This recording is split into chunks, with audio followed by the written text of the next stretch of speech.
Hello po mga katita, mga idol. Ngayon po ay magluluto tayo ng tokwat baboy na may kangkong.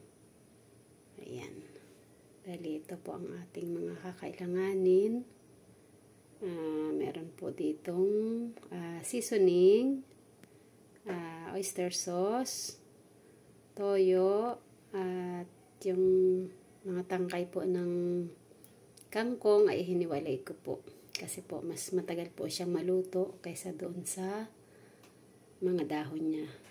Ito po ang panggisa natin. Sibuyas, bawang, kamatis, tokwa, paminta, at karneng baboy, at yung kangkong po, dahon ng kangkong. Ayan. Bali ngayon po ay gigisahin natin ang bawang, sibuyas, at kamatis. Ayan po. Init na po siya.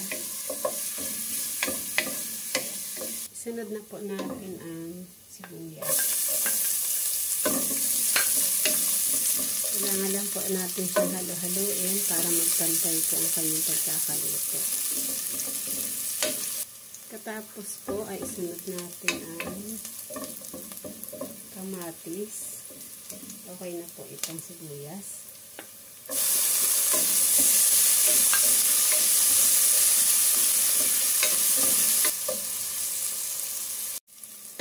Durugin po natin ang kamatis. Dali, isa na lang po kasi yung kamatis na natira sa rep, kaya isa na lang po ang ilagay ko dito. Pero pwede pa rin po tayong magdagdag kung gusto po natin.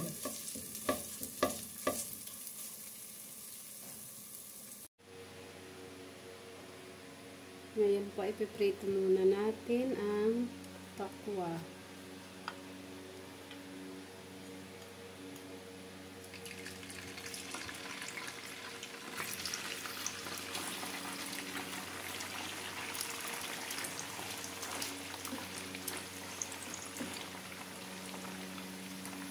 At ngayon po ay papalambutin natin ang baboy.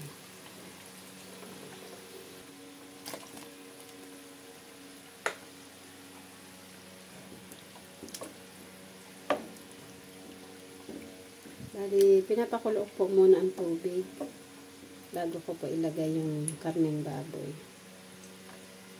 Bali, naglalagay po pala ako ng kaunting seasoning habang pinapalambot ang baboy o ang karneng baboy. Lagyan din po natin siya ng kaunting asin. Nang sa ganun po ay may lasa yung ating pinapalambot na karneng baboy. Tapos natin takpan ulit. Kapag ganito na po yung takpa natin, pwede na po natin siyang baligtarin. Ayan po, tapos na po siyang baligtarin. At ngayon naman po ay dumako tayo sa ating pinapalambot na karneng baboy. Tingnan po natin kung saan malambot na. Medyo matigas pa po. Takpan po ulit natin. Pwede na po ang akunin ang ating tokwa. Patay na rin po ang kalan.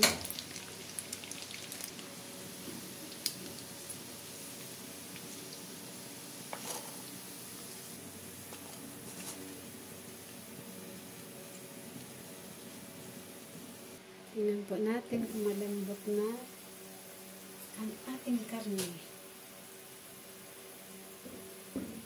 Ayan po, malambot na po siya. Okay na po. Pwede ko na po siyang iprito.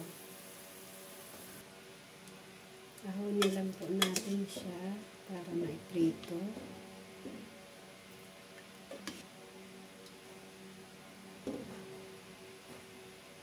Prito na po natin ang ating karneng baboy. Naglagay po tayo ng chili.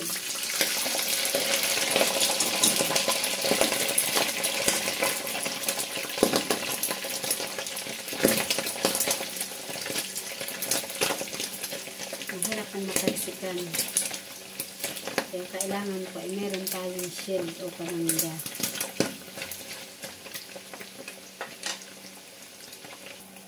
Pan po natin, pero kailangan po lagyan natin siya ng singawan para hindi po masyado malakas yung tarsik niya.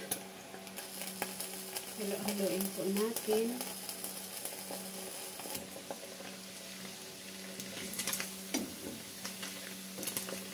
Ay!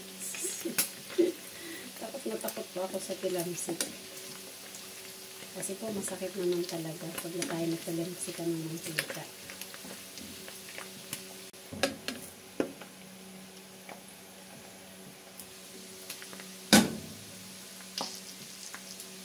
Hindi ko po siya mahalo ng ayos eh.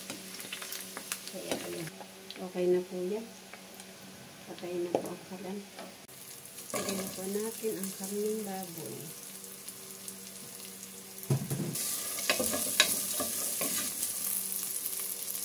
Lagyan po natin ang kapwa. At ang mga tangkay ng kangkong.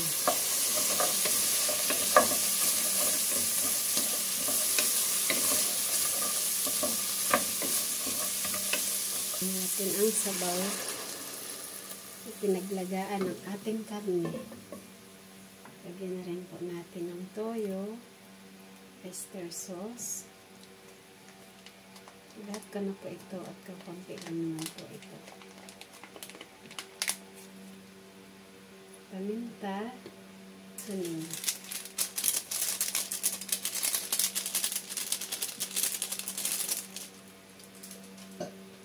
Tapos haluin lang po natin.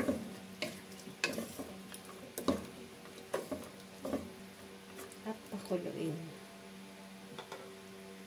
Takpan po natin para mabilis kumulo. Pagkaraan po ng 2 minuto ay pwede na po natin ilagay ang dahon ng kangkong.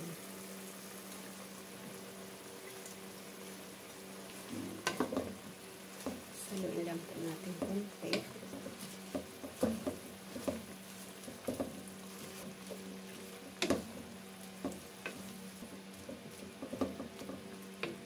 Ayan po. Takpan lang po natin saglit. Atin pong tikman.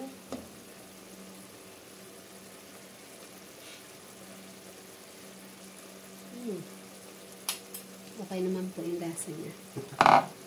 Pwede na rin natin pong patayin ang kalan.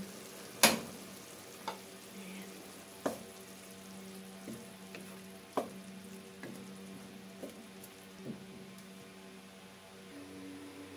Ito na po ang ating tokwat baboy na may kangkong.